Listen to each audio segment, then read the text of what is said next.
आज प्रोटेस्ट का कॉल दिया था, शांतिपूर्ण तरीके से प्रोटेस्ट का कॉल दिया था। सभी नेताओं को कल रात से ही डिटेन करना ये शुरू कर दिए थे, उनके घर पे हाउस अरेस्ट कर लिए और उसके बाद जैसे जैसे नेता आते गए सबको इन्होंने हिरासत में ले लिया।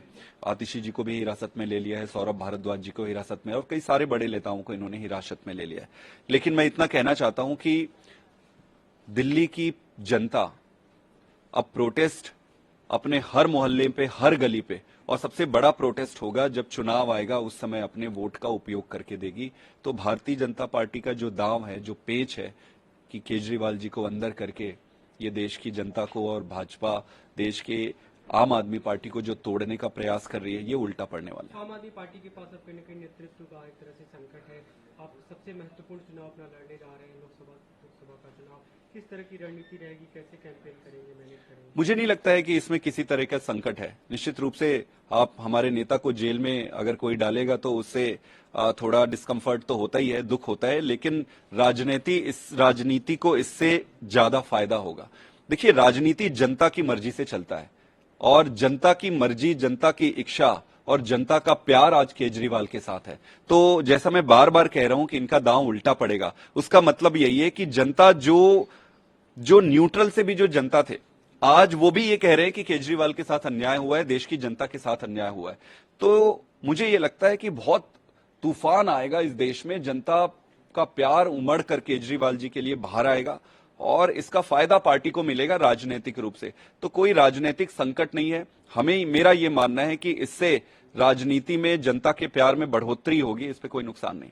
अलग अलग राज्यों में आपके इंडिया ब्लॉक के कई दलों ने आपके समर्थन में प्रोटेस्ट किया, लेकिन दिल्ली में कांग्रेस पार्टी के लोग आज के प्रदर्शन में नहीं दिखे। नहीं, कांग्रेस पार्टी के कई सारे बड़े लीडर कल केजरीवाल जी के घर पे भी आए थे और हमारी मीटिंग लाइंड अप है इंडिया अलायंस के साथ और बाकी सारे सभी बड़े नेताओं से लगातार बात हो रही है। उन्होंने काफी मजबूती से समर्थन किया है और साथ में खड़े रहे हैं पूरी प्रक्रिया में। इसी मुद्दे को लेकर इंडिया ब्लॉक की मीटिंग में आगे करें, इसको लेकर रणनीति बनाएंगे कि केजरीवाल की गिरफ्तारी के बाद क्या इसी मुद्दे को लेकर मीटिंग बुलाने का प्लान किया जा रहा है। हमने बाकी लीडर से बात की है, सभी अपने अपने चुनाव को लेकर अपने अपने राज्यों में है, तो एक दो दिन में इस पे आगे कार्यवाही राहुल करें। गांधी ने, ममता बनर्जी ने अर्जुन केजरीवाल की फैमिली से बात की, उसकी वाइफ से बात की है। आपको लगता है कि इस घटना के बाद अब विपक्ष एकजुटता के साथ चुनाव लड़ेंगे? देखिए, विपक्ष को एकजुट तो होना ही पड़ेगा। ये प्रश्न केजरीवाल अकेले से संबंधित नहीं है, ये प्रश्न आम आदमी पार्टी अकेले से संबंधित नहीं है, ये प्रश्न अब देश से हो गया है, देश की जनता से हो गया है। तो पूरे देश की जनता को अब ये पहचानना पड़ेगा कि नरेंद्र मोदी जी डबल स्पीक करते हैं। ऊपर ऊपर वो अच्छी बातें करके बहला फुसला के जनता को गोल गोल घुमाते हैं और दूसरी तरफ उनकी सारी कारगुजारी है एक तानाशाह जैसे करता है, एक तानाशाह जिस तरीके से कार्रवाई करता है वो वैसे ही कर रहे हैं। तो देश की जनता के सामने वो बेनकाब हो चुके हैं और जनता इनको अब अपना जवाब देगी।